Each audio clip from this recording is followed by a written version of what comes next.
Perkenalkan, nama saya Rizky Ismatia dengan NIM 241221135. Di sini saya akan membacakan resum bab 7 dari matkul pendekatan konseling dengan judul Teori dan Terapi dalam Psikologi. Teori perilaku merupakan salah satu pendekatan dalam psikologi yang menekankan bahwa perilaku manusia dapat dipelajari, diamati, dan diubah. Pendekatan ini berusaha menjadikan psikologi sebagai ilmu yang objektif dan ilmiah. Yang pertama, ada akar historis behaviorisme. Behaviorisme muncul pada awal abad ke-20 melalui gagasan John B. Watson yang menolak kajian tentang kesadaran dan lebih fokus pada perilaku yang diamati. Lalu contohnya yaitu eksperimen Ivan Pavlov menunjukkan bahwa anjing dapat belajar mengaitkan bunyi bel dengan makanan. Dalam kehidupan sehari-hari, hal ini mirip dengan seseorang yang merasa lapar hanya karena melihat atau mencium aroma makanan. Eksperimen lain menunjukkan bahwa rasa takut juga dipelajari. Misalnya, seseorang yang pernah mengalami kejadian menakutkan dengan hewan tertentu dapat menjadi takut setiap kali melihat hewan tersebut, meskipun tidak ada bahaya nyata. Dan yang kedua yaitu perkembangan menjadi terapi perilaku.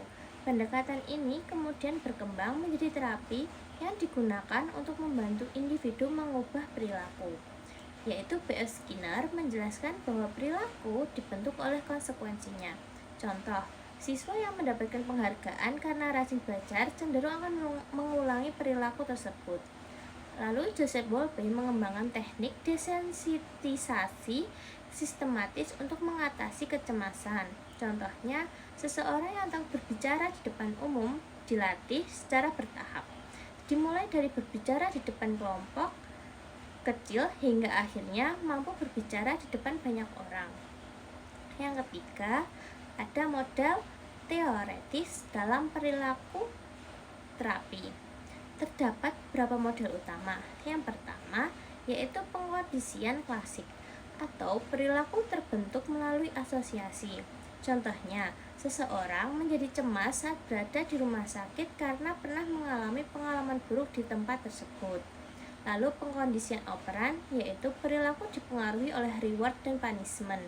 Contohnya, anak yang diberi pujian setelah membantu orang tua akan cenderung mengulangi perilaku tersebut. Lalu ada teori belajar sosial. Individu belajar melalui pengamatan.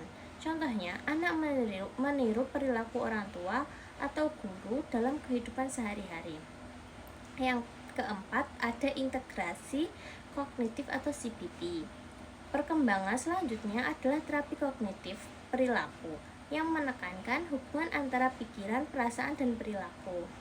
Contohnya, seseorang yang berpikir, "Saya tidak mampu," akan merasa cemas dan menghindari tugas. Namun, jika pikiran tersebut diubah menjadi lebih positif, perilaku yang muncul juga menjadi lebih adaptif. Yang kelima, ada pandangan tentang gangguan psikologis.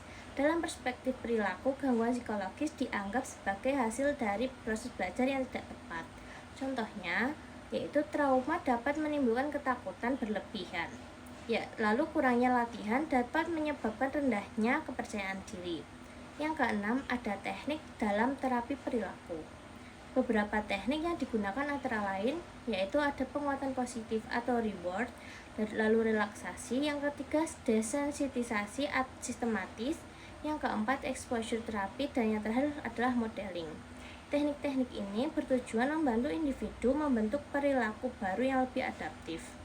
Secara keseluruhan, teori dan perilaku terapi menunjukkan bahwa perilaku manusia tidak bersifat tetap, melainkan dapat dipelajari dan diubah.